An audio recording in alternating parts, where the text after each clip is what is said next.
నమస్కారం న్యూస్ 9 టీవీకి స్వాగతం. ఆదిలాబాద్ జిల్లా రాజకీయాల్లో కాంగ్రెస్ పార్టీ ఇప్పుడు సంచలన అడుగులు వేస్తుంది. క్షేత్రస్థాయిలో పార్టీని కంచుకోటగా మార్చేందుకు మాస్టర్ స్కెచ్ గీసింది. రాబోయే రాజకీయ కురుక్షేత్రానికి కార్యకర్తలను సమాయత్తం చేస్తూ సంఘటన సృజన్ అభియాన్ పేరుతో ఓ భారీ పొలిటికల్ ఆపరేషన్ కు తెరలేపింది.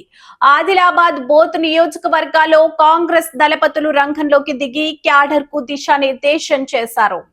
గ్రూప్ రాజకీయాలకు చెక్, సామాజిక న్యాయమే లక్ష్యం. అవును, ఇదే ఇప్పుడు ఆదిలాబాద్ కాంగ్రెస్ లో వినిపిస్తున్న తారక మంత్రం. ఆదిలాబాద్ రూరల్, మావల, తాంసీ, భీంపూర్ మండలాల్లో కాంగ్రెస్ శ్రేణులు పెద్ద ఎత్తున కదం తొక్కాయి. Adilabad market committee chairman Boranchu Srikanth Reddy, DCC president doctor Naresh Yadav, మాజీ ఎంపీ సోయం బాబురావు సహా కీలక నేతలంతా ఒకే వేదికపైకి వచ్చి పార్టీ శ్రేణుల్లో సరికొత్త జోష్ నింపారు. ఇదే సమయంలో నాయకులకు హైకమాండ్ తరపున స్ట్రాంగ్ వార్నింగ్ కూడా ఇచ్చారు.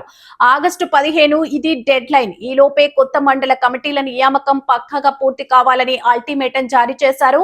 వర్గ విభేదాలకు ఏమాత్రం తావు లేకుండా అందరినీ కలుపుకుపోవాలని కరాఖండిగా తేల్చి చెప్పారు.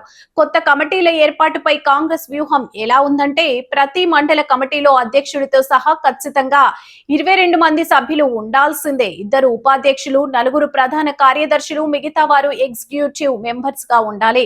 కమిటీలు మహిళా నాయకురాలకు తిరుగులేని ప్రాధాన్యత ఇవ్వాలని ఖచ్చితమైన ఆదేశాలు జారీ చేశారు. ఐక్యత, క్రమశిక్షణ లేకపోతే ఉపేక్షించేదే లేదని నేతలు స్పష్టం చేశారు.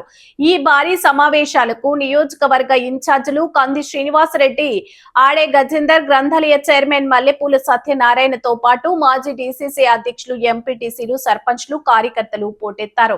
మొత్తానికి సంఘటన సృజన్ అభియాన్ తో కాంగ్రెస్ పార్టీ ఆదిలాబాద్ లో వేస్తున్న ఈ అగ్రెసివ్ స్టెప్స్ ప్రతిపక్షాలకు ఎలాంటి చెమటలు పట్టిస్తాయో చూడాలి. మరిన్ని అప్డేట్స్ కోసం చూస్తూనే ఉండండి న్యూస్ 9 టీవీ.